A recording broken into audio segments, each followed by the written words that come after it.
Welcome to go exam.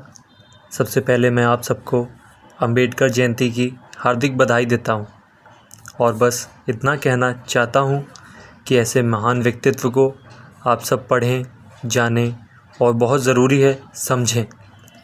उनके आदर्शों को किसी पर थोपे नहीं बल्कि समझाएं। इसी के साथ आज का डिक्टेशन स्टार्ट करते हैं। जय विज्ञान, जय संविधान। Welcome to go exam. आज हम लोग आनंदाशुलिपि मासिक पत्रिका की प्रतिलेखन संख्या 14 को 100 की स्पीड में करेंगे। डिक्टेशन 5 सेकंड बाद स्टार्ट होगा। स्टार्ट। उपाध्यक्ष महोदय, भारत में हमने विज्ञान और प्रौद्योगिकी को महत्वपूर्ण स्थान देने का निश्चय किया है, जिसके परिणाम स्वरूप इनके विकास के लिए हम काफ़ी खर्च कर रहे हैं। विज्ञान और प्रौद्योगिकी की चेतना को हमने अपनी राष्ट्र नीति का एक अंग बनाया है और इस आदर्श को संस्थाओं द्वारा साकार रूप देने के लिए बहुत प्रयत्न किए हैं। देश में आज लगभग 30 राष्ट्रीय अनुसंधान प्रयोगशालाएं हैं। 1 दर्जन से ज़्यादा बड़े बड़े कृषि और चिकित्सा अनुसंधान केंद्र हैं। हमारे देश में लगभग 70 विश्वविद्यालय हैं और अणुशक्ति को विकसित करने का बड़ा कार्यक्रम है। इन सब के बावजूद हमारे वैज्ञानिकों, शिक्षकों और नीतियों की चेतना पर इसका कोई विशेष प्रभाव नहीं पड़ा है। आज भी हमारे विचार, भाव और कार्यों में सामंजस्य नहीं है।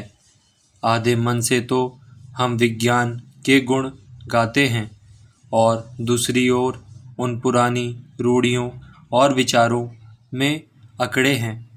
आश्चर्य तो यह है कि वैज्ञानिक क्षेत्र में काम करने वाले कुछ लोग भी इसी श्रेणी में हैं। हमारे देश में स्कूलों, कॉलेजों और विश्वविद्यालयों में विज्ञान की शिक्षा को प्रमुख स्थान देने की विशेष आवश्यकता है, जिससे कि वैज्ञानिक दृष्टिकोण का विकास हो सके। प्रौद्योगिकी को बनाए रखने और उसके विकास के लिए मौलिक विज्ञान का आधार आवश्यक है।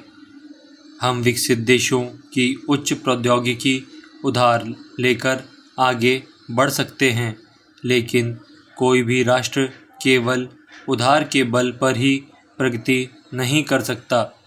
यदि हम परस्पर निर्भर दुनिया में भी एक सीमा तक आर्थिक और राजनीतिक स्वतंत्रता चाहते हैं, तो यह ज़रूरी है कि हमारे पास बदले में देने के लिए कुछ होना भी चाहिए।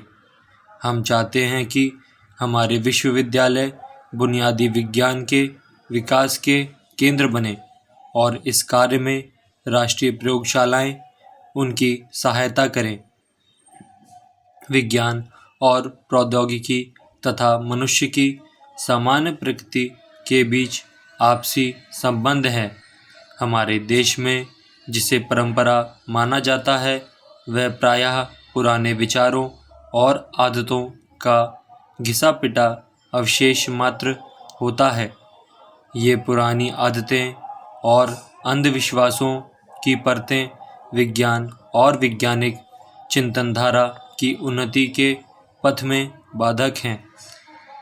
हमारे सामाजिक जीवन और वैज्ञानिक आवश्यकताओं के बीच की दरार को पाटने की आवश्यकता है।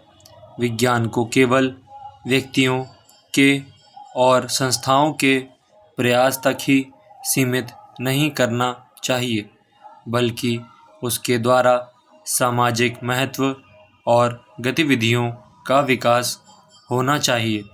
स्टॉप।